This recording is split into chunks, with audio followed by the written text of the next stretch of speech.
SpaceX rockets and ancient assassins. What do they have in common?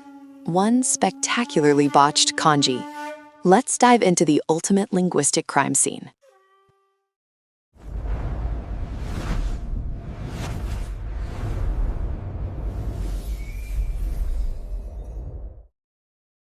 This isn't just a boring calligraphy lesson.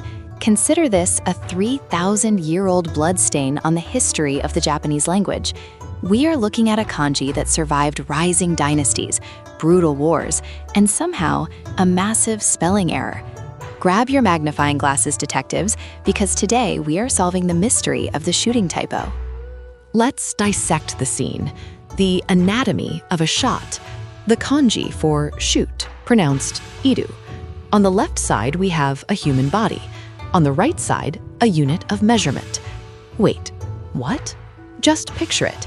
Does anyone shoot measuring tape out of their stomach? The logic is already falling apart. Let's look at the target, a human body. The left radical literally means body or me. Okay, that's completely understandable if you're an ancient assassin aiming at someone. But as a component for a bow and arrow, it's like bringing a fashion mannequin to a deadly gunfight. And the ruler? The right radical is sun, meaning inch or measurement. So the character literally translates to measuring a body. Are we tailoring a custom suit here, or are we firing a lethal weapon? The logic here is honestly thinner than a bowl of cheap instant ramen. Why measure a body? Seriously, think about it. Imagine an ancient warrior on a chaotic battlefield. The enemy is charging at full speed, and he's like, "Hold on, guys, let me get my measuring tape out." It makes absolutely zero sense for a character, meaning to shoot. To solve this, let's rewind 3,000 years to the Shang Dynasty. Before anime, before sushi, back when carving on turtle shells and oracle bones was the cutting-edge equivalent of Twitter. The truth behind this bizarre character is hidden deep in the ancient original script. Originally, the character clearly depicted a bow and a hand pulling the string. But over centuries of sloppy handwriting by tired bureaucrats, the picture of the bow slowly morphed into a body. Talk about a bad hair day that ended up lasting for a millennium.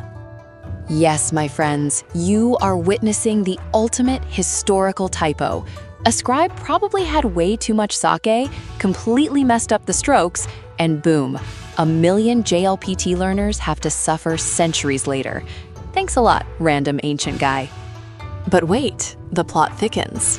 Think about the perfect archery stance. To be a master archer, you need to be short, compact, and entirely focused, like a deadly, aerodynamic ninja hiding in the shadows.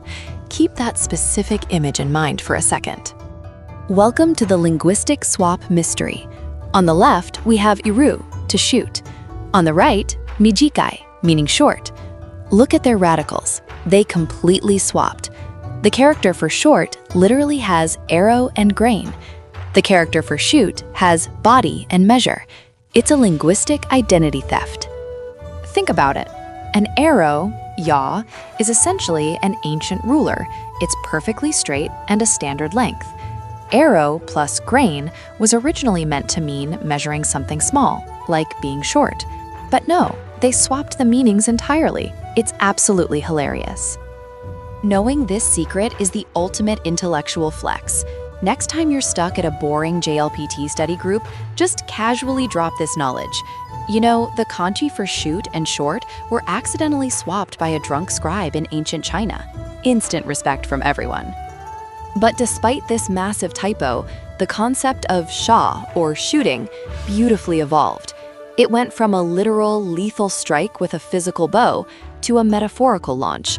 It's not just about killing your enemies anymore. It's about projecting energy forward into the universe. It even touched the highly spiritual realm of Zen. Kyudo, Japanese traditional archery, isn't really about hitting the target. It's entirely about the state of mind. The perfect shot happens when you don't even try.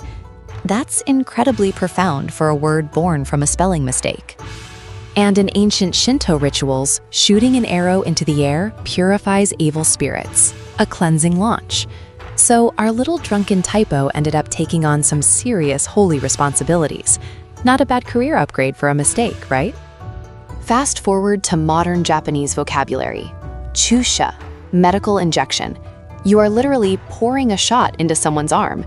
The beautiful irony here is, thanks to that ancient typo, there is literally a body radical right there in the word for injection, a perfect linguistic coincidence. Hasha, rocket launch. Elon Musk, take notes. This literally translates to explosive shoot. We took a guy standing in a field with a wooden bow and arrow and scaled it all the way up to sending metal tubes to Mars. That's human progress, captured in 2 characters. Pansha, light reflection. The light literally shoots back at you. It's incredibly poetic, really. This typo has successfully infiltrated physics, modern medicine, and aerospace engineering. It is undoubtedly the most successful mistake in all of linguistic history. So keep exploring the dark, hilarious, and bizarre corners of the Japanese language. Hit that subscribe button, turn on notifications, and always remember, even if you make a terrible mistake today, you might just redefine an entire language for the next 3,000 years.